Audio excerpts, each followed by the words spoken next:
Една технология дава решение за вашето стопанство, когато комбинирате продукта с обучението. Затова трябва да имате партньор, който може да ви предложи не само агродрон, но и знанията и подкрепата, от които се нуждаете.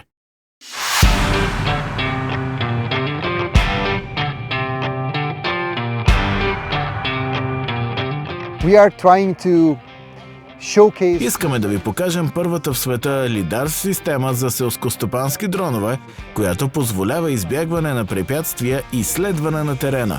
Нейното предимство е, че създава подробна карта на средата, която заобикаля дрона.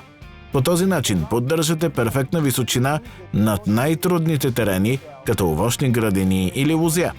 Освен това, системата идентифицира електрически жици и дори дървени клонки. Няма опасност да ударите някакво препятствие, защото дронът ще го усети и ще спре пред него. Сензорът, който използваме за проследяване на терена и избягване на препятствия, е най-доброто възможно решение на пазара. Той излъчва светлинни импулси и измерва разстоянието до всеки обект около дрона. Те стоят в основата на 3D картографирането в реално време. В момента ние сме единствената компания в света, която предлага такова решение за селскостопански дронове. Следващата ни стъпка е да работим върху усъвършенстването на системата, така че дронът не само да спре пред препятствието, но и автоматично да го заобиколи и да продължи работа без прекъсване и загуба на време. Внедряването на тази система няма да повлияе върху цената на дрона. Освен това, ще предложим възможност на настоящите ни клиенти да обновят своите дронове безплатно, за да се възползват от новите предимства на лидар технологията.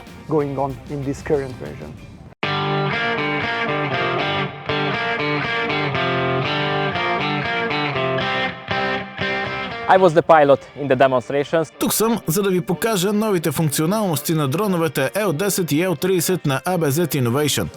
Първото, което ще забележите, са двете малки GNSS антени в горната част на машината. Това е двойна РТК система, която измерва GPS, GNSS данни с изключителна точност на ниво сантиметър в реално време на полето. С нея можем да избегнем магнитометъра, който използвахме преди. Това позволява да изчислим действителната посока на дрона толкова прецизно, че няма опасност да се натъкнем на електрически жици и стълбове на полето, например. Другата нова функция е лидар-сензорът, с чиято помощ се избягват препятствия и целият терен пред и под дрона се анализира в реално време. Тези данни за полето се съхраняват в паметта на дрона. По този начин не се нуждаем от контролер или друг компютър. Всичко се случва вътре в дрона. Също така оборудвахме нашия дрон с гимбал камера. Нейните компоненти са с нов дизайн и 3D моделирани.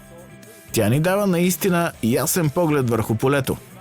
Но акцент на тази демонстрация е новата лидар система, която дава уникалната възможност за картографиране в реално време. Това е наистина уникално на пазара за агродронове. Официалната премиера ще бъде в началото на следващата година. Необходими са още няколко седмици след това, за да могат първите бройки да пристигнат при новите си собственици. Скоро ще изпратим първото си демоустройство на българския ни дистрибутор Bull Agro. Предстоят още такива демонстрации за нашите клиенти, за да може официалното пускане на пазара да се случи във всички страни, които оперираме през първото 3 месечие на 2025 година.